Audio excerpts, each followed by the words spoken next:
Good evening. Tonight we descend into the shadowed chambers of eternity, where death was not an ending but a doorway, and where an entire civilization spent thousands of years perfecting the art of preparing for what lay beyond the veil.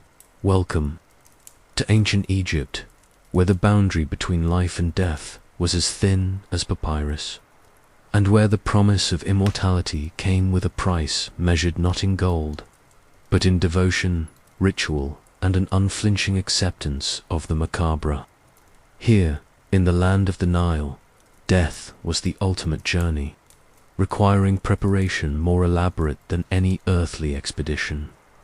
The ancient Egyptians believed that dying was merely the first step in a perilous voyage through the underworld, where the soul would face judgment, navigate treacherous landscapes filled with demons and gods, and ultimately, if worthy, achieve eternal life in the field of reeds. But this was no simple passage. It demanded meticulous preparation of both body and spirit, rituals that could take months to complete, and an understanding of the afterlife so complex it required guidebooks written on papyrus and carved into stone, before we crack open the tomb and unravel the mysteries of eternity. Leave a comment telling us which country you're watching from and what time it is there right now. Let's see how far across time and space this story reaches.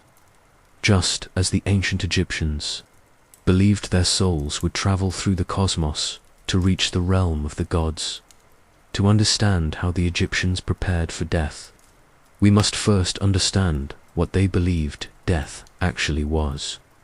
In the Egyptian worldview, life was merely the first act in a cosmic drama that would continue for eternity.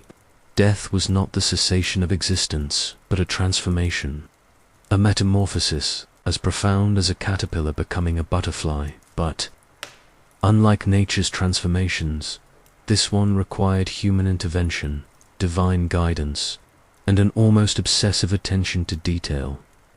The Egyptian cosmos was divided into multiple realms, each with its own rules, dangers, and opportunities.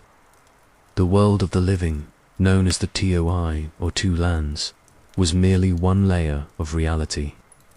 Above it stretched the sky, supported by the goddess Nut, who swallowed the sun each evening and gave birth to it each morning. Below lay the Duat, the underworld, a vast and complex realm where the sun god Ra battled the forces of chaos nightly. It was through this underworld that the deceased would have to travel, facing dangers that could destroy not just the body, but the very essence. Of the soul, the Egyptians conceived of the human being as composed of multiple elements, each requiring its own care and attention in death.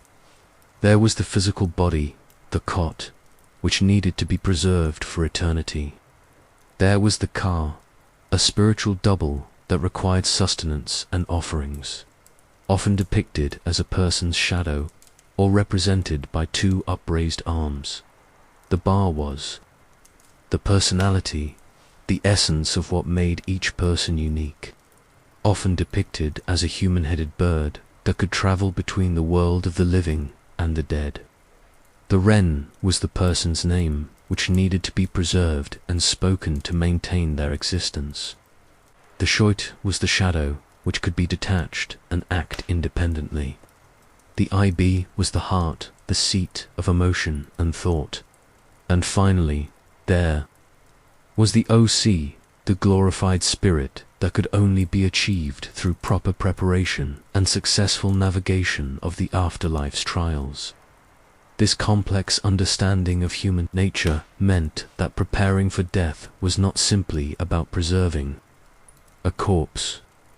It was about ensuring that all aspects of the person could survive, function, and ultimately thrive in the next world. The body needed to be mummified to serve as a home for the soul. The tomb needed to be equipped with everything the deceased might need for eternity. Magical spells and incantations needed to be written and spoken to guide the soul through its journey, and offerings needed to be made to sustain the Ka throughout eternity. The mythology surrounding death and rebirth in ancient Egypt was centered on the story of Osiris, the god who was murdered by his brother Set, dismembered and then reassembled, and resurrected by his wife Isis. This myth provided the template for Egyptian afterlife beliefs, showing that death could be overcome through proper ritual and divine intervention. Every Egyptian hoped to follow the path of Osiris, to die and be reborn as a glorified spirit in the afterlife. But the journey to resurrection was fraught with peril. The deceased would have to navigate the Duat, where they would encounter lakes of fire, rivers of serpents, and demons with names like He Who Dances in Blood and Eater of Entrails. They would need to know the secret names of these creatures, the proper passwords to get past the guardians of the gates, and the correct formulas to transform themselves into the various animals and birds that could help them escape danger. The sun god Ra himself faced these same dangers each night as he traveled through the underworld in his solar bark. The Egyptians believed that the deceased could join Ra's crew if they were properly prepared, helping to fight off the serpent Apophis, the embodiment of chaos who threatened to destroy the sun and plunge the world into eternal darkness. This nightly battle between order and chaos was not just mythology, but a living reality that every Egyptian hoped to participate in after death. The process of mummification stands as perhaps the most iconic aspect of Egyptian afterlife preparation. But it was far from the sanitized, romantic procedure often depicted in popular culture. The reality was a gruesome, methodical process that took 70 days to complete, and required a level of anatomical knowledge that would not be matched in the Western world for thousands of years. The embalmers, known as the Wab priests, were part surgeon, part religious functionary, and part artist, tasked with transforming a decomposing corpse into an eternal vessel for the soul. The sacred number 70 was not arbitrary, but reflected the Egyptians' observation of the star Sirius, which disappeared from the sky for exactly 70 days each year before returning to herald the annual flood of the Nile. Just as Sirius was reborn after its period of invisibility, so too would the deceased be reborn after 70 days of mummification. This connection between celestial cycles and human death was fundamental to Egyptian thinking, reflecting their belief that earthly events mirrored cosmic patterns. The mummification process began with the removal of the internal organs, a procedure that was both practical and deeply symbolic. The brain, considered unimportant by the Egyptians, who believed the heart was the seat of intelligence, was liquefied and drained through the nose using long bronze hooks. This process was so thorough that embalmers sometimes had to break through the ethmoid bone to ensure complete removal. The resulting cavity was then filled with molten resin to prevent the skull from collapsing. The abdomen was then opened with an obsidian knife, its volcanic glass blade sharp enough to make the cleanest possible incision. The choice of obsidian was not merely practical but magical, as this stone was associated with the god Set, who had dismembered Osiris by using Set's own material to prepare the dead. The embalmers were symbolically turning the god of chaos into an instrument of preservation. The liver, lungs, stomach, and intestines were carefully removed and washed in. Palm wine, a substance that was both antiseptic and sacred. Each organ was then packed in natron salt for 40 days, allowing it to dry completely before being wrapped in linen and placed in its own canopic jar. These jars were protected by the 4 sons of Horus, Imsiti with a human head, protected. The liver hopi with a baboon head guarded the lungs. Duamutif with a jackal head watched over the stomach, and Kebesinuf with a falcon head protected the intestines. The symbolism of these protective deities was profound. The human-headed Imsidy represented the deceased's own humanity, while the animal-headed gods embodied the various aspects of divine protection. The baboon was associated with Thoth, the god of wisdom, ensuring that the deceased would have the intelligence needed to navigate the afterlife. The jackal was linked to Anubis, the god of mummification, providing protection during the vulnerable period of death and rebirth. The falcon represented Horus, the sky god, offering the power of flight and the ability to see from great heights. The heart, however, was left in place, or, if accidentally removed, was sewn back into the chest cavity with gold thread. This was not an oversight but a crucial element of afterlife preparation. The Egyptians believed the heart was the seat of intelligence, emotion, and moral character. It was the organ that contained the person's memories, personality, and ethical record. In the afterlife, the heart would be weighed against the feather of Mat, the goddess of truth and justice. If the heart was found to be heavy with sin, it would be devoured by Amit, the soul-eating demon, and the person would cease to exist entirely. This was a fate worse than death, a complete annihilation that the Egyptians called the second death. After the organs were removed, the body cavity was washed with palm wine and filled with natron salt, myrrh, cassia, and other preservatives. The choice of these substances was both practical and symbolic. Natron, mined from the Wadi Natron in the Egyptian desert, was a naturally occurring mixture of sodium carbonate and sodium bicarbonate that would draw out all moisture from the tissues. Myrrh, imported from the land of Punt, was associated with the tears of the gods and was believed to have protective properties. Cassia, another imported spice, was used to perfume the body and mask any odors from decomposition. The skin was also packed with natron, creating a mummy-shaped mound that would sit in the embalming workshop for 40 days. During this time, the natron would slowly draw out all moisture from the tissues, leaving behind a leather-like material that would resist decay for millennia. The embalmers would check the body regularly, adding more natron as needed and removing any liquid that accumulated. The workshops where this process took place were sacred spaces, often located on the west bank of the Nile where the sun set each day, symbolically following Ra into the underworld. These facilities, known as the House of Beauty or House of Purification, were equipped with stone tables for the bodies, bronze tools for the procedures, and large jars for storing natron and other chemicals.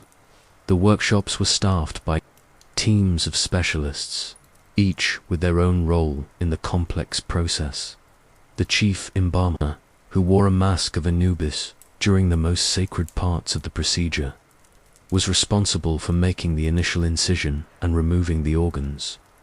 This person was often a priest as well as a craftsman, able to perform the religious rituals that accompanied each step of the process.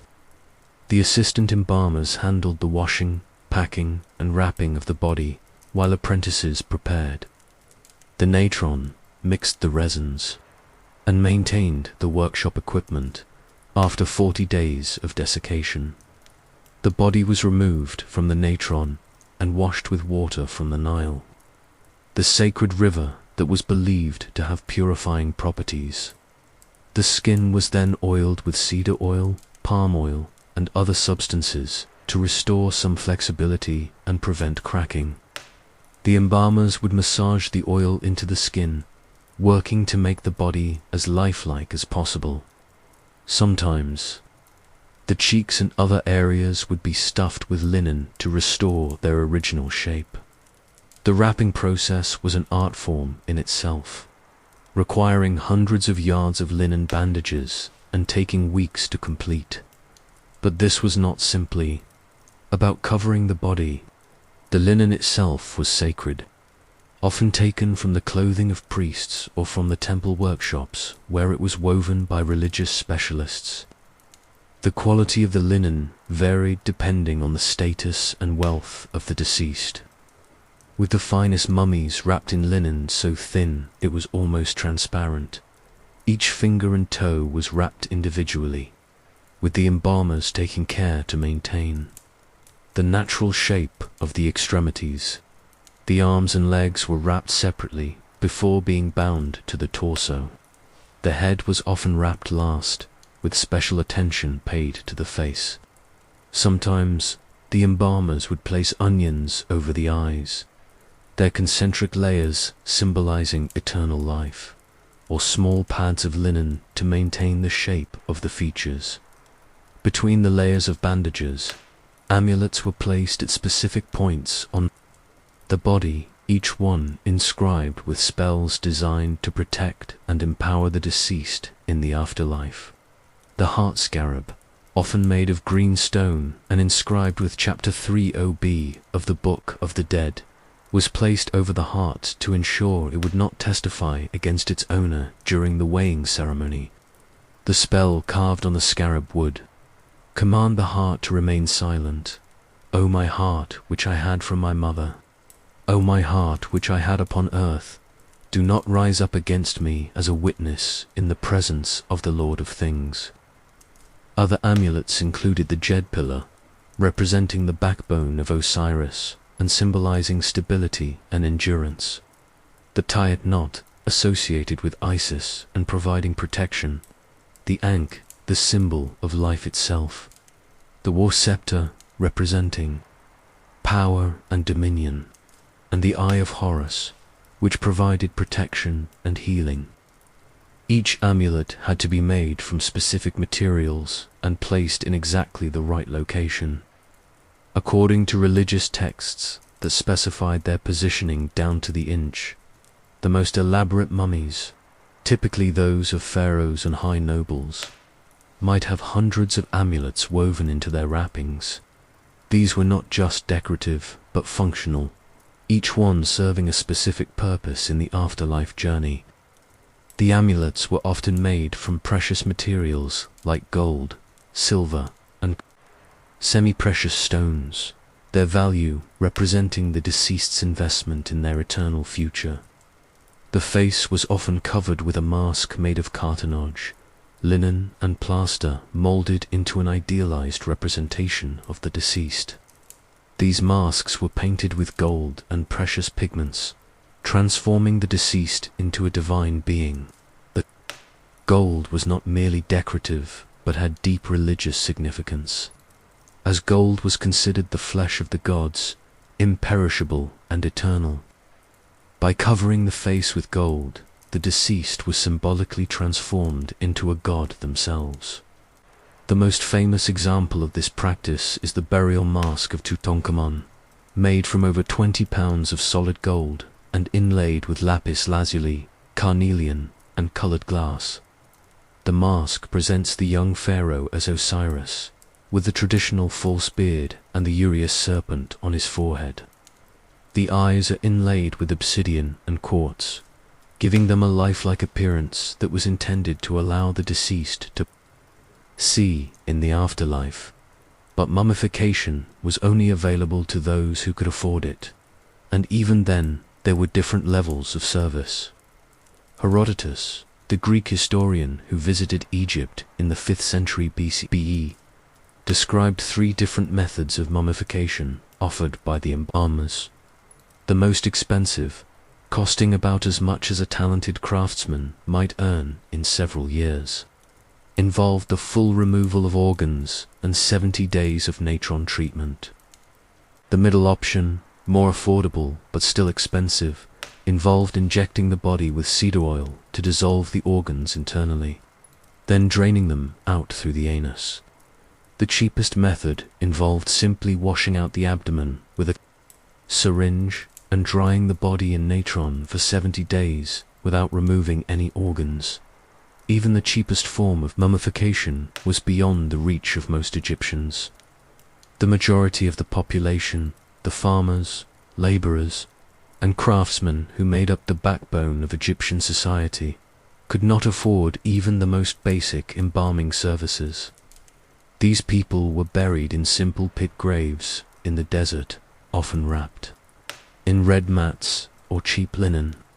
Ironically, many of these naturally mummified remains are better preserved than their wealthy counterparts, as the hot, dry sand of the desert provided excellent conditions for preservation without the sometimes damaging effects of the mummification process. The poor developed their own strategies for achieving some form of afterlife preparation. They might pool their resources to buy a single amulet for the deceased, or they might write simple spells on pottery shards instead of expensive papyrus. Some graves contain crude shabdis, made from mud or wood, evidence of the universal desire to avoid labor in the afterlife. These humble preparations show that the dream of eternal life was not limited to the wealthy, but was shared by all levels of Egyptian society. The tomb itself was considered the eternal home of the deceased, and its construction and decoration were crucial elements of afterlife preparation. For pharaohs, this might mean decades of work involving thousands of laborers, creating massive pyramids or elaborate rock-cut tombs in the Valley of the Kings. These tombs were not just burial chambers, but complete underground palaces, designed to provide everything the king might need for eternity. The planning of a royal tomb began as soon as a pharaoh took the throne, with teams of architects, artists, and craftsmen working for decades to create the perfect eternal dwelling. The location was chosen carefully, often on the west bank of the Nile, where the sun set each day, symbolically following Ra into the underworld. The tomb's orientation was aligned with celestial bodies, ensuring that the deceased would be properly connected to the cosmic order. The construction process was a marvel of ancient engineering. Workers would tunnel deep into the bedrock, creating corridors, chambers, and shafts that descended hundreds of feet below ground. The walls were covered with smooth plaster and painted with religious scenes and texts. The ceiling might be decorated with astronomical charts, showing the path of the sun and stars through the heavens.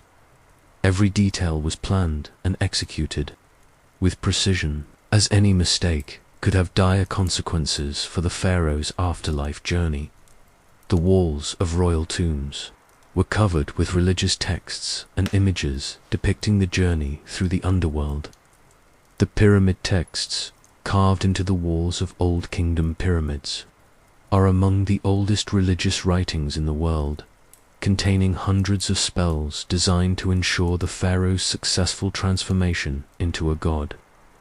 These texts were not just decorative, but functional, serving as a guide for the deceased's journey through the afterlife.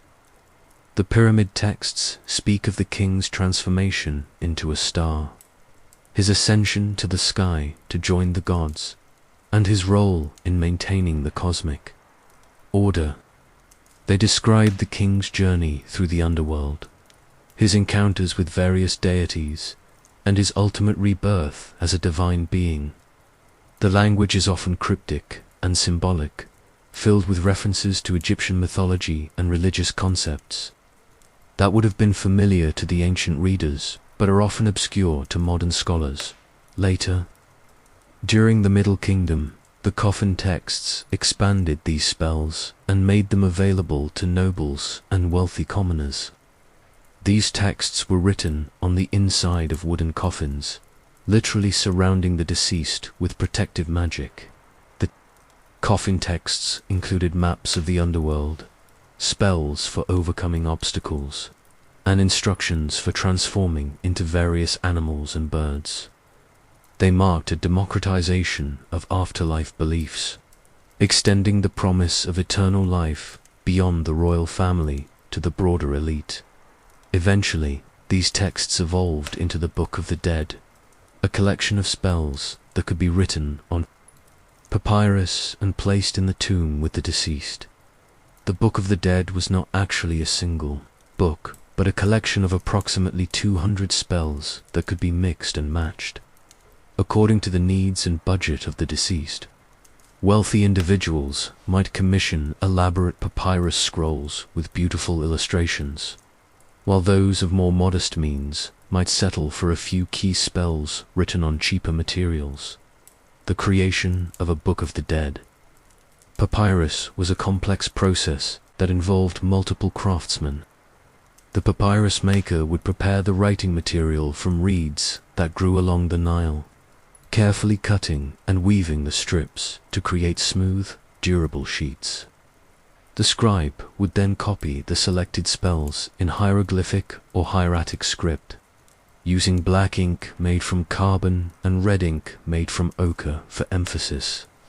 The artist would add illustrations, called vignettes, showing the deceased performing various rituals or encountering gods and demons. The final product was a beautiful and functional guidebook to the afterlife. Some of the most important spells in the Book of the Dead included Chapter 125, which contained the negative confession that the deceased would recite during the judgment ceremony. This spell listed 42 sins that the deceased claimed never to have committed, corresponding to the 42 judges who would evaluate their worthiness. Chapter 3 OB prevented the heart from testifying against its owner during the weighing ceremony, while Chapter 6 animated Shabti figures to perform labor in the afterlife.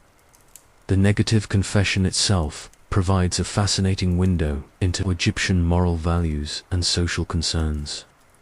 The deceased would declare, "I have not killed people, I have not stolen, I have not told lies, I have not committed adultery, I have not been greedy, I have not been angry without cause, I have not polluted the water, I have not been loud of voice, I have not cursed a god," and dozens of other statements covering everything from religious observance to social behavior and environmental responsibility. These confessions were not simply about truthfulness, but about magical transformation. The Egyptians understood that words had power, and by speaking these denials aloud, the deceased was magically transforming themselves into someone worthy of eternal life.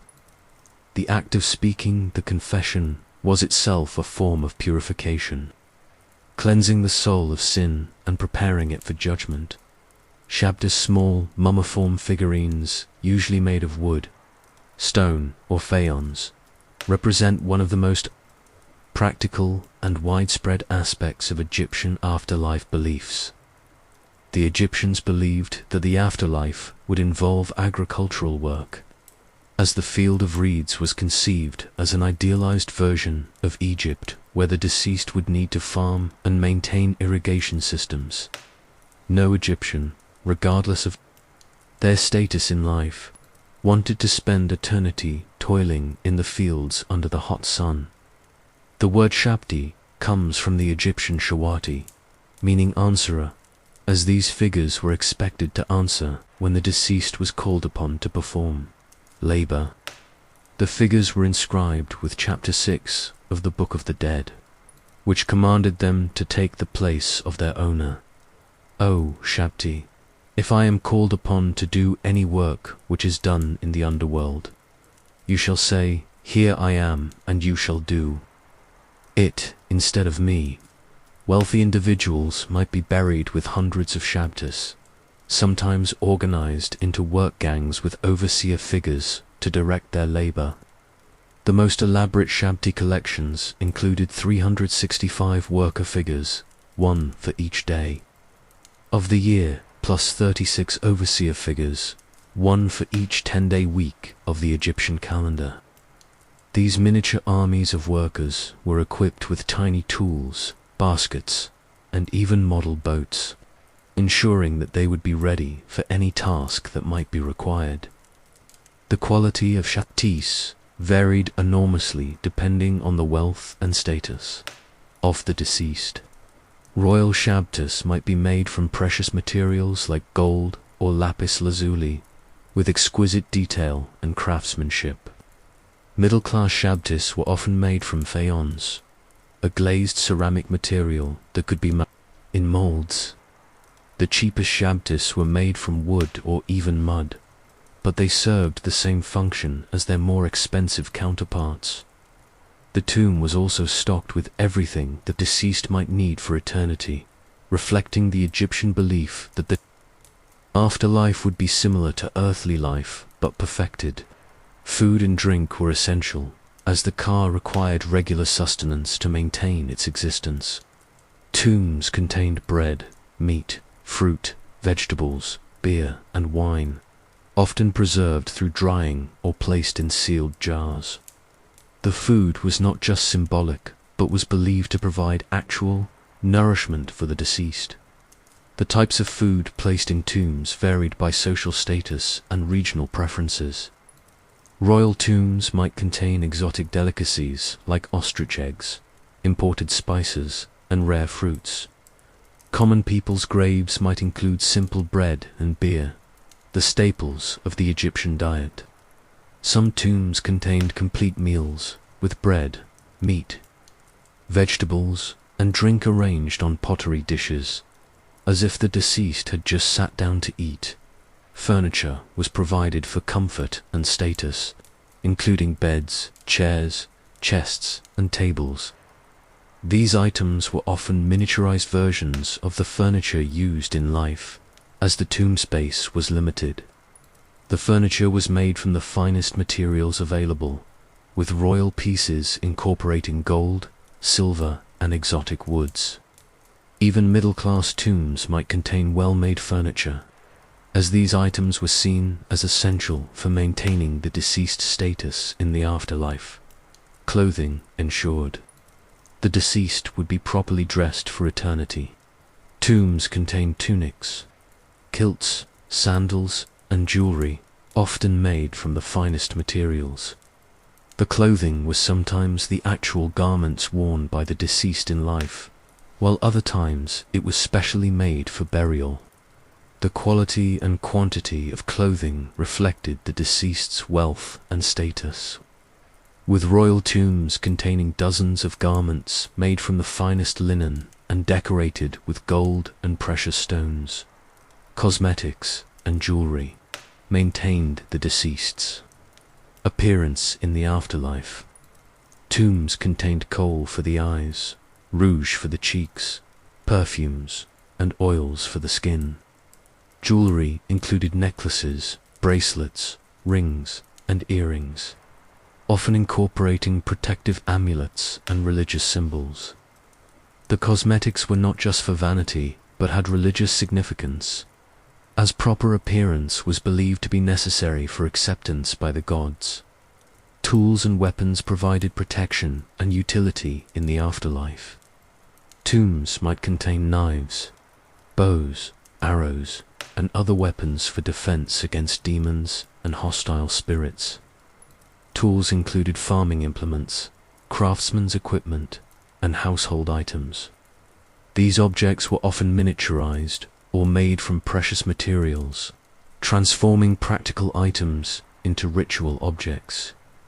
Games and musical instruments offered entertainment and spiritual significance. Board games like Sanat were believed to represent the journey through the underworld, with the player's success in the game reflecting their chances of achieving eternal life. Musical instruments like harps, flutes, and drums were included to provide entertainment and to accompany religious rituals in the afterlife. For pharaohs, the grave goods reached almost unimaginable levels of luxury and complexity. Tutankhamun's tomb, though relatively modest by royal standards, contained over 5,000 objects, including golden thrones, jewelry worth millions of dollars in today's money, ceremonial weapons, musical instruments, board games, and even underwear. The young pharaoh's burial equipment included everything from golden sandals to a solid gold dagger, ensuring that he would lack nothing in the afterlife. The burial mask of Tutankhamun alone represents more wealth than most people would see in a lifetime, made from over 20 pounds of solid gold and inlaid with lapis lazuli, carnelian, and colored glass. The mask was not just a work of art, but a functional piece of religious equipment. The gold was believed to be the flesh of the gods, while the blue lapis lazuli represented the heavens. The mask transformed the young pharaoh into a divine being, ready to take his place among the gods. But perhaps the most important items placed in the tomb were the magical texts and amulets designed to protect and guide the deceased through the dangers of the afterlife. The Egyptian underworld, known as the Duat, was conceived as a vast, complex landscape filled with lakes of fire, rivers of blood, and demons armed with knives.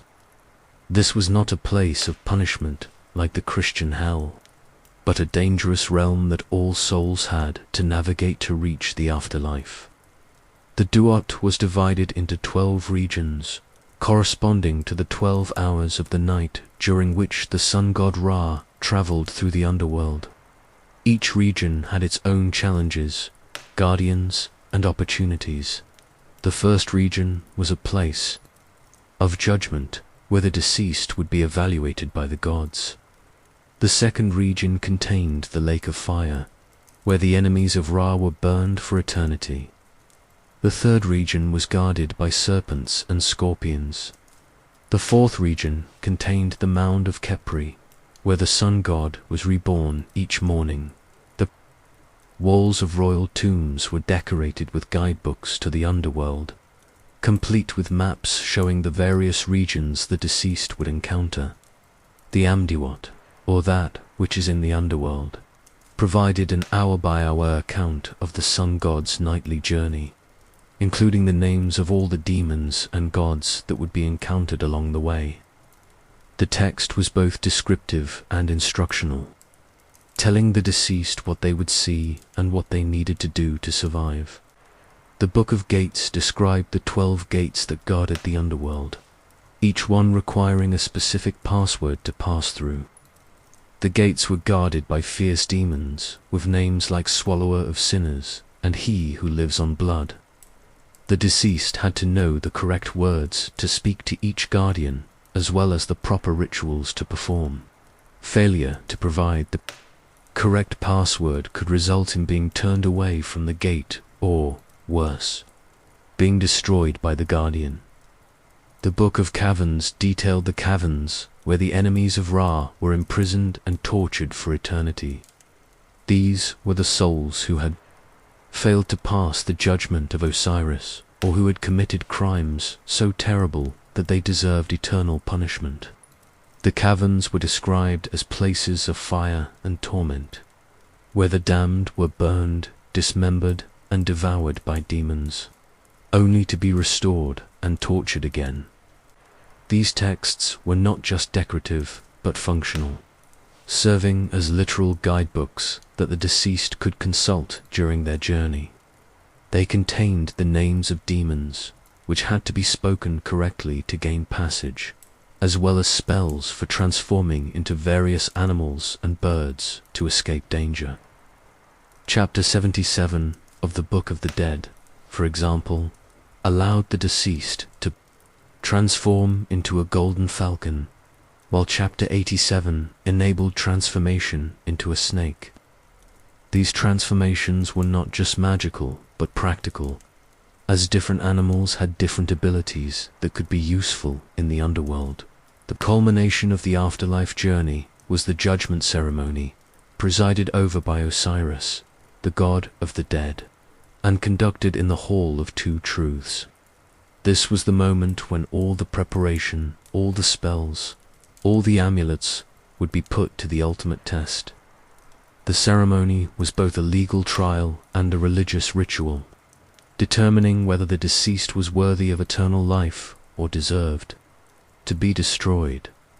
The Hall of Two Truths was conceived as a vast courtroom, with Osiris seated on a throne at the far end.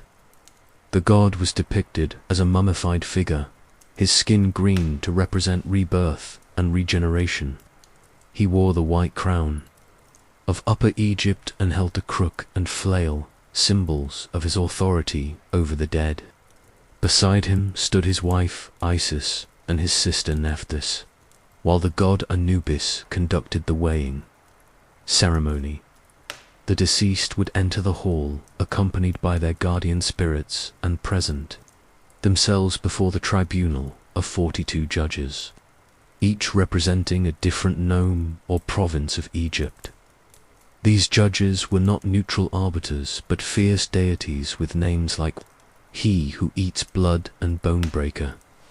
Each judge was responsible for evaluating a different aspect of the deceased's moral character, from their honesty in business dealings to their treatment of animals. The deceased would then recite the negative confession, a list of sins they claimed never to have committed. This was not simply a matter of truthfulness, but a magical act of purification. By speaking the words aloud, the deceased was transforming themselves into someone worthy of eternal life. The confession had to be recited perfectly, without hesitation or error, as any mistake could be fatal. After the confession, the heart of the deceased was removed from their chest and placed on one side of a great scale. On the other side was placed the feather of Mat, the goddess of truth and justice. The feather was incredibly light, representing the ideal of perfect moral balance. If the heart was lighter than the feather, the deceased was declared justified and could proceed to eternal life. If the heart was heavier, weighed down by sin and wrongdoing, it would be devoured by Amit. The soul-eater, Ammit, was one of the most terrifying figures in Egyptian mythology, a composite creature with the head of a crocodile, the torso of a lion, and the hindquarters of a hippopotamus. These were the three most dangerous animals in Egypt, and their combination created a demon of unimaginable ferocity. Amit was sometimes called the devourer of hearts or the eater of the dead, and her consumption of the heart meant complete annihilation, the dreaded second death. The weighing ceremony was presided over by Anubis, the jackal-headed god of mummification, who would adjust the scale and ensure that the weighing was fair. Thoth, the ibis-headed god of wisdom and writing, would record the results on his papyrus scroll. If the deceased passed the test, Thoth would announce their justification to Osiris, who would welcome them into the afterlife. This judgment was so central to Egyptian afterlife beliefs that wealthy individuals often commissioned elaborate papyrus scrolls depicting their own successful judgment, complete with images of themselves being declared justified and welcomed into the presence of Osiris. These vignettes served both as religious texts and as a form of magical insurance, ensuring that the judgment would proceed as depicted. The Field of Reeds, the Egyptian version of paradise, was conceived as an idealized version of Egypt itself, where the Nile always flooded at the right time. The crops always grew tall and full, and the deceased could enjoy all the pleasures of earthly life without any of its hardships. The field was described as a place of eternal spring, where the wheat grew 7 cubits high and the barley grew 5 cubits high, far taller than any earthly grain. But even in paradise, the Egyptians maintained their practical outlook. The deceased would still need to farm and work, maintain irrigation systems, and perform the tasks necessary to sustain life. This is why they brought Shabtus to do the labor for them, ensuring that they could enjoy the pleasures of the afterlife without the burdens of physical toil. The Field of Reeds was not a place of idleness, but of perfected activity, where work was meaningful and fulfilling rather than burdensome. The complexity of Egyptian afterlife beliefs and the elaborate nature of the preparation required meant that these practices profoundly shaped Egyptian society and culture. From the moment of birth, Egyptians were acutely aware of the need to prepare for death. Wealthy individuals might begin commissioning their tombs and burial equipment while still young and healthy, treating afterlife preparation as a lifelong project. The production of mummies, coffins, amulets, and funerary papyri represented a massive industry that employed thousands of people. Embalmers, coffin makers, amulet carvers, papyrus scribes, and tomb painters all made their living from the business of death. The industry was so large and profitable that it attracted workers from across the Mediterranean world, including Greek and Roman craftsmen who came to Egypt to learn the techniques of mummification and tomb decoration. The priests who oversaw these preparations formed a powerful and wealthy class in Egyptian society.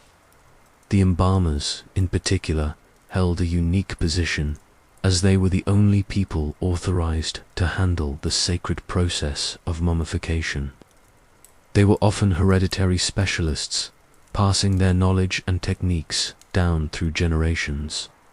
Their workshops were sacred spaces where the transformation from mortal to eternal being took place. The economic impact of afterlife preparation cannot be overstated. Families might spend their entire life savings on proper burial for their relatives, believing that the investment would pay dividends in eternity. The wealthy would commission elaborate tombs and burial equipment that cost more than most people would earn in a lifetime.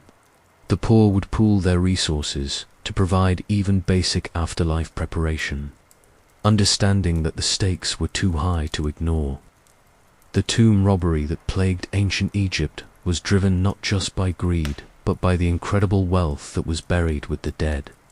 Even modest tombs might contain enough valuable goods to support a family for years, while royal tombs contained treasures beyond imagination. The tomb robbers operated in organized gangs, often including corrupt officials who had inside knowledge of burial locations and security measures.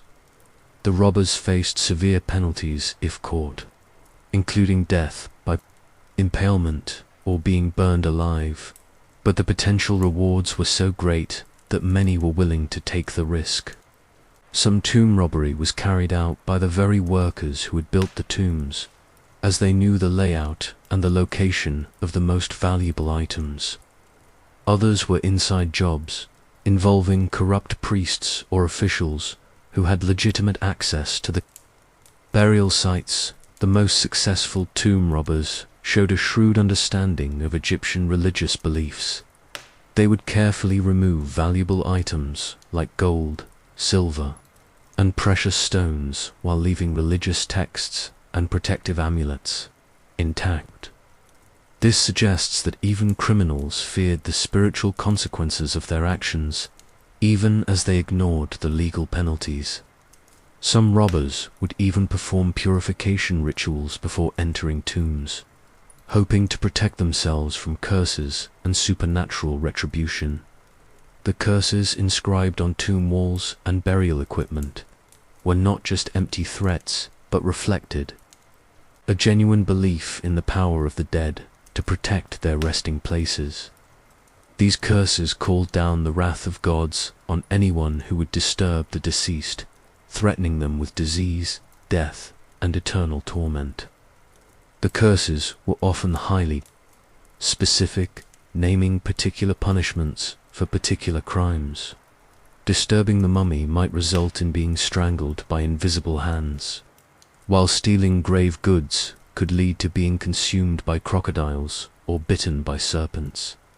Some of the most elaborate curses were found in royal tombs, where teams of priests and scribes worked to create comprehensive protective systems.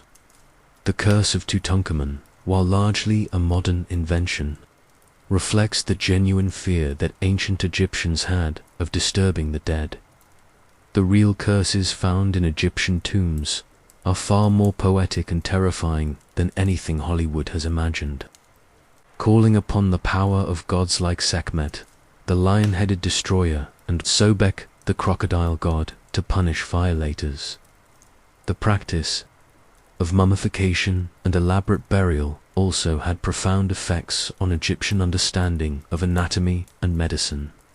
The embalmer's detailed knowledge of human anatomy, gained through thousands of years of experience, was far advanced compared to their contemporaries in other civilizations. They understood the circulatory system, the nervous system, and the function of various organs in ways that would not be matched in Europe until the Renaissance. However, this knowledge was considered sacred and was rarely applied to healing the living. The techniques used by embalmers were specifically designed for the dead, and there was a strict separation between the medicine of the living and the preparation of the dead. This created a paradox where Egyptian embalmers had some of the most advanced anatomical knowledge in the ancient world, but were forbidden from using it to help the living. The embalmers did develop some medical applications of their knowledge, particularly in the area of wound treatment and the use of antiseptic substances. The resins and oils used in mummification had antibacterial properties that could be applied to treating infections in living patients. Some medical papyri describe treatments that were clearly derived from embalming techniques, showing that there was some crossover between the two fields. Egyptian afterlife beliefs also influenced their architecture, art, and literature in profound ways. The pyramids, perhaps the most iconic symbols of ancient Egypt, were essentially elaborate tombs designed to ensure the pharaoh's successful transition to the afterlife. These monuments were not built for the admiration of later generations, but as functional machines for achieving immortality. The Great Pyramid of Giza, built for the pharaoh Khufu around 2580 BCE, represents the pinnacle of pyramid construction.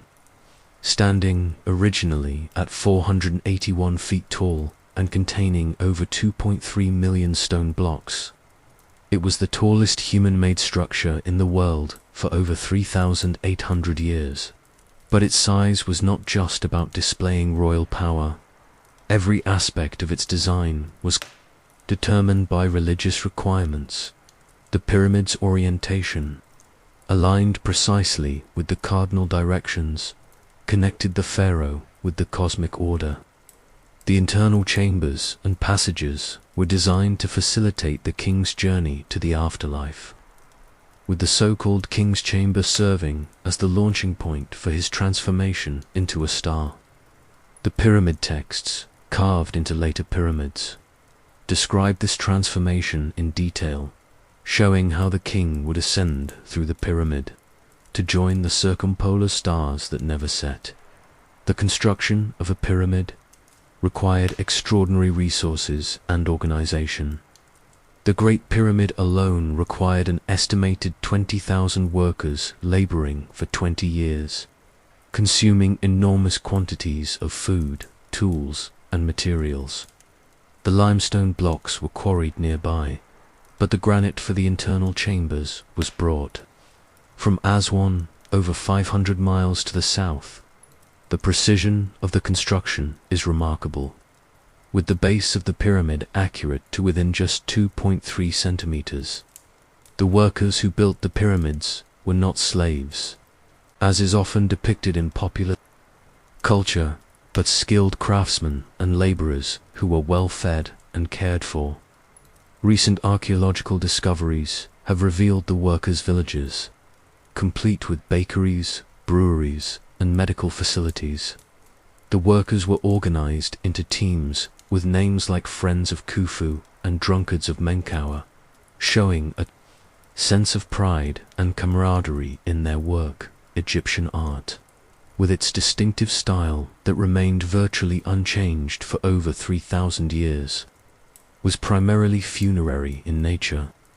The rigid conventions of Egyptian artistic representation were not artistic choices, but religious requirements designed to ensure the magical effectiveness of the images. The composite view that showed figures with heads in profile but eyes facing forward was not primitive but sophisticated, combining multiple viewpoints to create the most complete and recognizable image possible. The art found in tombs was not meant to be beautiful in the modern sense, but to be magically effective.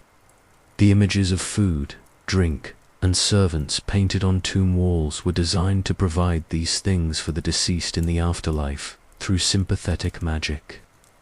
The quality of the art was less important than its accuracy and completeness, which is why Egyptian artists followed strict conventions for depicting the human figure, animals, and objects. The colors used in tomb paintings also had religious significance. Gold represented the flesh of the gods and was used for divine figures and important religious symbols. Blue represented the heavens and was used for skies and celestial elements. Green represented regeneration and new life and was often used for the skin of Osiris. Red represented power and vitality, but could also represent danger and chaos. Black represented fertility and rebirth, as it was the color of the rich soil left by the Nile flood. The hieroglyphic writing system itself was considered magical, with each symbol carrying not just phonetic or semantic meaning, but spiritual power. The hieroglyphs found in tombs were not just decorative, but functional, serving as spells and incantations to protect and empower the deceased. The very act of writing a hieroglyph was believed to bring its meaning into existence, which is why some dangerous hieroglyphs in tombs were deliberately damaged or modified to prevent them from causing harm. The influence of afterlife beliefs extended even to Egyptian mathematics and astronomy. The pyramid builders developed sophisticated mathematical techniques to ensure their monuments were perfectly aligned with cardinal directions and celestial bodies. They understood concepts like the golden ratio and used advanced surveying techniques to achieve the precision required for their religious purposes. The Egyptian calendar, one of the first solar calendars in history, was developed partly to ensure that religious festivals and funerary rituals were performed at the proper times. The calendar was based on the heliacal rising of Sirius, the brightest star in the sky, which coincided with the annual flood of the Nile. This connection between the heavens, the river, and the cycle of death and rebirth was fundamental to Egyptian religious thinking. Egyptian astronomers created detailed star maps and charts that were used both for navigation and religious purposes. The ceiling of the tomb of Seti I in the Valley of the Kings contains one of the most complete astronomical charts from the ancient world, showing the path of the sun through the underworld and the positions of various stars and constellations.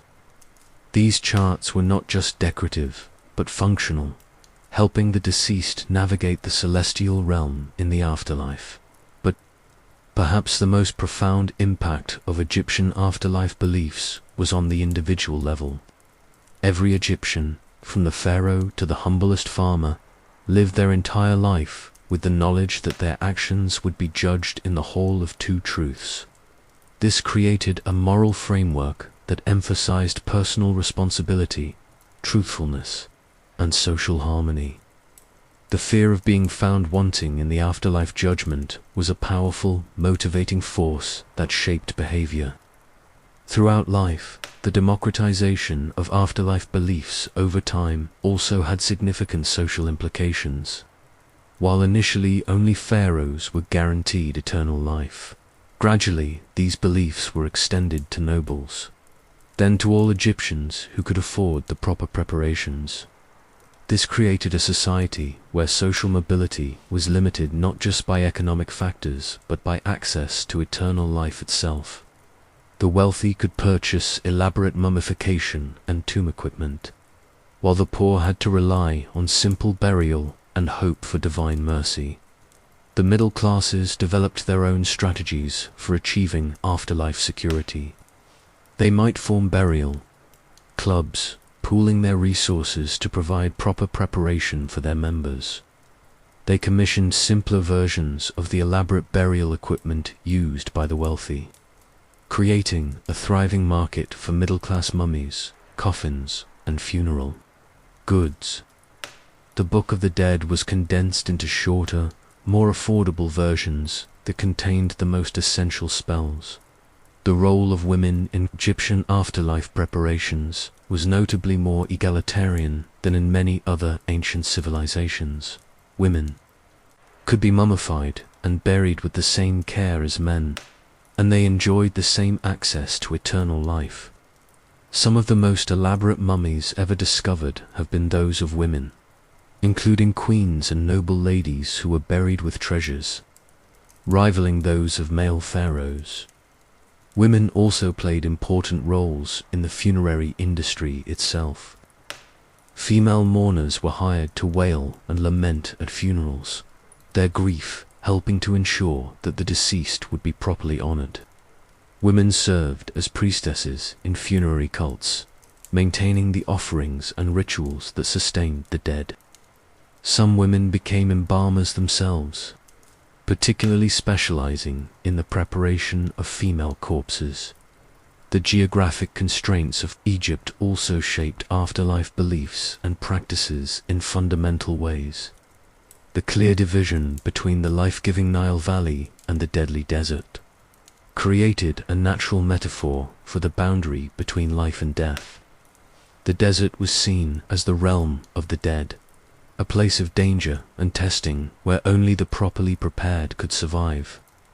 The Nile Valley represented life and fertility, the world of the living that the dead hoped to return to in glorified form.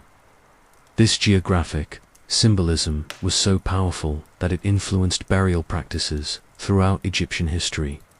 Tombs were typically located in the desert, on the west bank of the Nile, where the sun set each day, symbolically following Ra into the underworld. The east bank, where the sun rose, was reserved for temples and the cities of the living. This division created a literal landscape of death and rebirth that reinforced religious beliefs. The seasonal flooding of the Nile, which brought life to the land each year, provided another powerful metaphor for death and rebirth. The Egyptians observed that the land appeared to die each year during the low flood season, becoming brown and barren. When the floodwaters returned, the land was reborn, becoming green and fertile again. This natural cycle reinforced their belief that death was not an ending, but a transformation that could lead to new life. The flooding was so central to Egyptian life and thought that it was incorporated into their religious calendar and funerary beliefs. The period of low water was associated with death and the underworld, while the return of the flood was celebrated as a time of rebirth and renewal. The mummification process, taking 70 days, was timed to coincide with important points in the flood cycle, connecting the transformation of the body with the transformation of the land. The preservation of organic materials in Egypt's dry climate has provided modern archaeologists with an unprecedented window into ancient afterlife practices. Mummies, papyri, wooden coffins, textiles, and even food offerings have survived for thousands of years, allowing researchers to study these practices in extraordinary detail. This preservation is itself a testament to the effectiveness of Egyptian techniques, as materials that would have decayed completely in other climates remain intact after millennia. CT scans and X-rays of mummies have revealed the sophisticated techniques used by embalmers, showing details of the mummification process that were previously invisible. Chemical analysis of preserved tissues has identified the specific substances used in preservation. While DNA studies have revealed family relationships and migration patterns among ancient Egyptians, modern science has confirmed much of what the ancient sources tell us about Egyptian afterlife preparation, while also revealing new details about these practices. Recent discoveries have also revealed the extent to which afterlife beliefs permeated all levels of Egyptian society. Excavations of workers' villages have uncovered simple mummies and modest grave goods, showing that even common laborers attempted to follow the same basic principles of afterlife preparation as their wealthy counterparts. These discoveries have challenged earlier assumptions that elaborate afterlife preparations were limited to the elite. The cemetery at Deir el-Medina, the village of the workers who built the royal tombs in the Valley of the Kings, has provided particularly rich evidence of middle-class afterlife preparation. The workers and their families, despite their modest incomes, invested heavily in mummification, coffins, and burial goods. Their tombs contain beautiful paintings and religious texts, showing that the desire for eternal life transcended social boundaries. The psychological impact of living in a society so focused on death and the afterlife cannot be underestimated. While this might seem morbid to modern sensibilities, for the Egyptians, this focus provided a sense of continuity and meaning that extended far beyond the brief span of mortal life. Death was not something to be feared, but something to be prepared for. And this preparation gave structure and purpose to life itself. The Egyptian attitude toward death was fundamentally different from modern Western perspectives. Rather than seeing death as a tragic ending to be avoided or denied, they viewed it as a natural transition to be embraced and prepared for. This acceptance allowed them to approach death with confidence and even excitement, seeing it as the beginning of a great adventure rather than a fearsome termination. This positive attitude toward death had practical benefits as well. Egyptians were less likely to suffer from death anxiety and more likely to live fulfilling lives, knowing that they were preparing for something greater.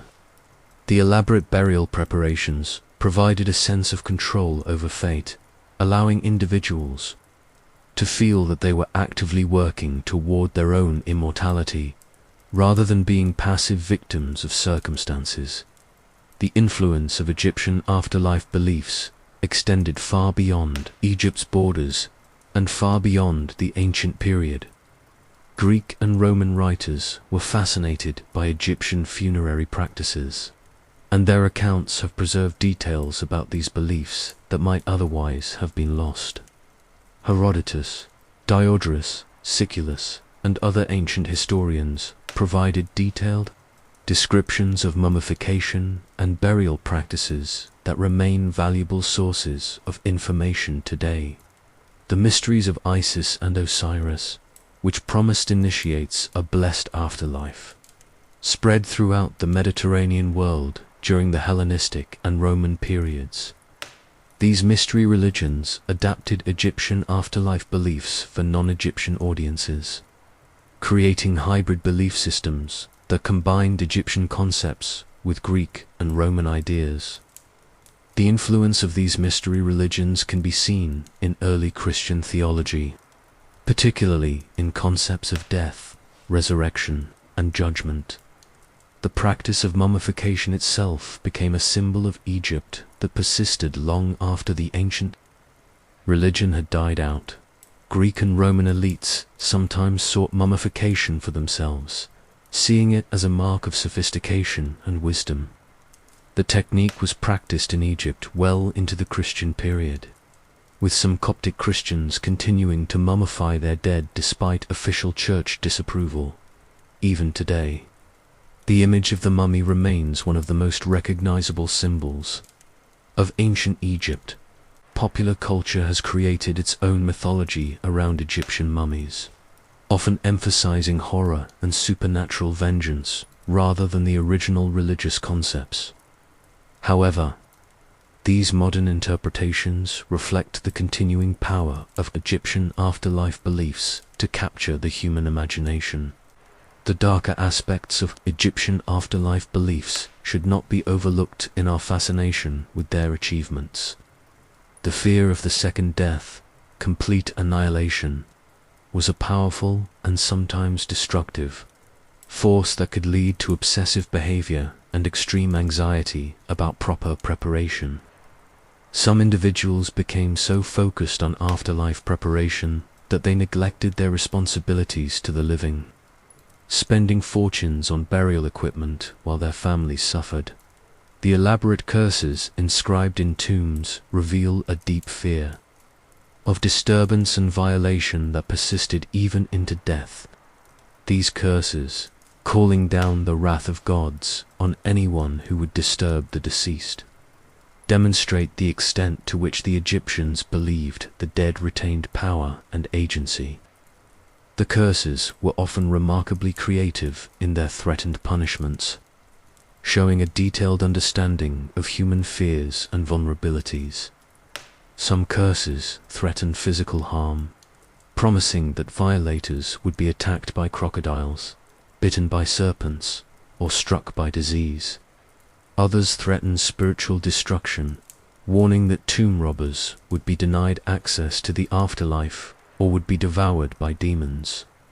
Still others threatened social disgrace, promising that the violator's name would be forgotten and their memory erased from history. The effectiveness of these curses is debatable, but their psychological impact was real. Many tomb robbers were genuinely frightened by the threats they encountered, and some may have been deterred by fear of supernatural retribution. The curses also served as a form of insurance, providing the deceased with a sense of security about their eternal rest. Tomb robbery was a persistent problem throughout Egyptian history, despite severe penalties that could include death or mutilation. The knowledge that tombs contained vast wealth was simply too tempting for many to resist, and even royal tombs were frequently violated within decades or centuries of their construction. The Turin Strike Papyrus, dating to the reign of Ramesses III, describes a major tomb robbery scandal that involved dozens of thieves and corrupt officials. The tomb robbers themselves often showed a shrewd understanding of Egyptian beliefs, carefully removing valuable items while leaving religious texts and amulets intact. This suggests they feared the spiritual consequences of their actions even as they ignored the legal ones. Some robbers would perform purification rituals before entering tombs, hoping to protect themselves from curses and supernatural retribution. The ultimate irony of Egyptian afterlife preparation is that much of what we know about these practices comes from the violation of the very tombs that were meant to provide eternal rest. Every mummy in a museum, every piece of grave goods on display, every papyrus scroll in a collection represents the failure of Egyptian protective magic to achieve its intended purpose. The pharaohs, who spent fortunes on elaborate tombs and fierce curses, could not prevent their mummies from being unwrapped by archaeologists and displayed for the entertainment of tourists. Yet, in another sense, these violations have achieved a form of immortality for the dead that the Egyptians themselves might have appreciated. The names and stories of pharaohs like Tutankhamun and Ramesses II continue to be told thousands of years after their deaths, reaching audiences far larger than they could have imagined in life. Their mummies may be in museums rather than tombs, but they remain objects of veneration and wonder, achieving a kind of eternal life through human memory and imagination. The decline of traditional Egyptian afterlife beliefs was a gradual process that took place over several centuries. The conquest of Egypt by Alexander the Great in 332 BCE introduced Greek ideas about death and the afterlife, while the later Roman conquest brought additional foreign influences. Greek concepts of the soul and the underworld began to merge with Egyptian beliefs, creating hybrid systems that combined elements from both traditions. The spread of Christianity in Egypt during the early centuries of the Common Era provided an alternative vision of the afterlife that eventually replaced the traditional Egyptian beliefs. Christian concepts of heaven, hell, and resurrection offered a different path to eternal life, one that did not require elaborate mummification or expensive tomb equipment. The Christian emphasis on faith and good works rather than ritual preparation was attractive to many Egyptians, particularly those who could not afford traditional burial practices. However, the transition was not immediate or complete. Christian Egyptians, known as Copts, continued to practice mummification for several centuries after the conversion of Egypt to Christianity. Some early Christian tombs in Egypt show clear influences from traditional Egyptian funerary practices, including mummification, elaborate burial goods, and religious texts. The Book of the Dead was sometimes replaced with Christian texts, but the basic structure of afterlife preparation remained similar. Some Coptic Christians even incorporated Egyptian religious symbols into their Christian practice, using Ankh symbols as crosses and adapting Egyptian protective amulets for Christian purposes.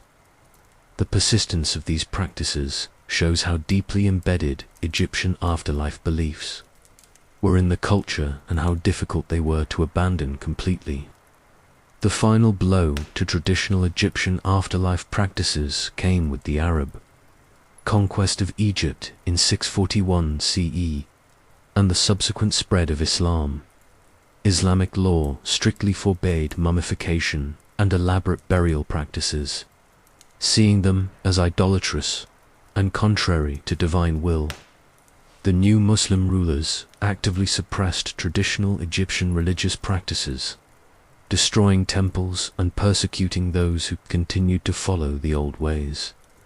The transition to Islam was more complete than the earlier transition to Christianity, as Islamic law provided clear prohibitions against the practices that had sustained Egyptian afterlife beliefs for thousands of years. Mummification was banned, tombs were simplified, and the elaborate ritual apparatus of Egyptian death preparation was dismantled. Within a few generations, practices that had persisted for over 3,000 years had largely disappeared. Yet even then, echoes of ancient beliefs persisted in folk practices and popular culture. Egyptian Muslims continued to honor the dead with elaborate funeral rituals and maintained beliefs about the power of saints and holy men that echoed older concepts of divine judgment and intercession. Some pre-Islamic symbols and practices were adapted for Islamic use, showing the continued influence of ancient Egyptian thought. The rediscovery of Egyptian afterlife practices by modern scholars began in earnest during the 19th century as European archaeologists began systematically excavating Egyptian sites. The decipherment of hieroglyphics by Jean-François Champollion in 1822 opened up the vast corpus of Egyptian religious texts for the first time in over a millennium, revealing the complexity and sophistication of Egyptian afterlife beliefs. Early Egyptologists were often shocked by what they discovered: the elaborate preparations for death, the detailed instructions for navigating the underworld, and the sophisticated understanding of human anatomy revealed by mummification challenged European assumptions about ancient civilizations. The Egyptians were clearly not primitive or superstitious, but had developed a complex and sophisticated approach to the fundamental questions of human existence. Modern scientific techniques have revolutionized our understanding of Egyptian mummification, and burial practices in ways that the ancient embalmers could never have imagined. X-rays and CT scans allow researchers to examine mummies without unwrapping them, revealing details about the mummification process and the individual's life and death that were previously invisible. Digital imaging can show the placement of amulets within the wrappings, the condition of internal organs, and even the presence of disease or injury. Chemical analysis of mummy tissues has identified the specific substances used in preservation, confirming ancient accounts while also revealing new details about embalming techniques. Gas, chromatography, and mass spectrometry can detect trace amounts of resins, oils, and other materials used in mummification, providing insights into trade, networks, and technological development. Radiocarbon dating can establish precise dates for mummies and burial goods, helping to track changes in practices over time. DNA studies have revealed family relationships among ancient Egyptians, showing patterns of marriage, inheritance, and migration that were previously unknown. The mummies of the royal family from the New Kingdom have been subjected to extensive genetic analysis, revealing their family connections and even their causes of death. These studies have confirmed some ancient accounts while challenging others, providing a more accurate picture of Egyptian history and society. Perhaps most remarkably, modern research has vindicated many aspects of Egyptian afterlife beliefs that were once dismissed as primitive superstition. The sophisticated understanding of anatomy and preservation techniques demonstrated by Egyptian embalmers has earned new respect from modern scientists. The psychological benefits of elaborate afterlife beliefs, providing meaning and reducing death anxiety, are now recognized by researchers studying death and dying. The Egyptian approach to death, with its emphasis on preparation, acceptance, and transformation, has influenced modern hospice care and death counseling. The idea that death can be approached with dignity and preparation rather than fear and denial has become an important part of contemporary approaches to end-of-life care. The Egyptian understanding that death is a natural part of life, requiring careful preparation and community support, resonates with modern efforts to improve death and dying. The fascination with Egyptian afterlife practices continues to this day, influencing everything from horror movies to New Age spirituality. The image of the mummy has become a universal symbol of the return from death. While Egyptian concepts like the weighing of the heart have been adopted by various modern religious movements, archaeological discoveries continue to capture public imagination, with each new tomb or mummy generating worldwide media attention. The discovery of Tutankhamun's tomb in 1922 sparked a worldwide craze for Egyptian culture that continues today. The young pharaoh's burial goods, displayed in museums around the world, have been seen by millions of people, making him more famous in death than he ever was in life. Recent discoveries, like the tomb of the sons of Ramesses II and the cache of mummies in the Valley of the Kings, continue to generate excitement and wonder. Modern popular culture has created its own mythology around Egyptian mummies, often emphasizing horror and supernatural vengeance rather than the original religious concepts. Movies like the Mummy franchise have transformed Egyptian afterlife beliefs into entertainment, creating new legends that have little connection to ancient reality. However, these modern interpretations reflect the continuing power of Egyptian afterlife beliefs to capture the human imagination and address fundamental questions about death and immortality. Yet for all our modern knowledge and scientific analysis, something essential about Egyptian afterlife beliefs remains elusive: the absolute conviction with which the Egyptians approached death.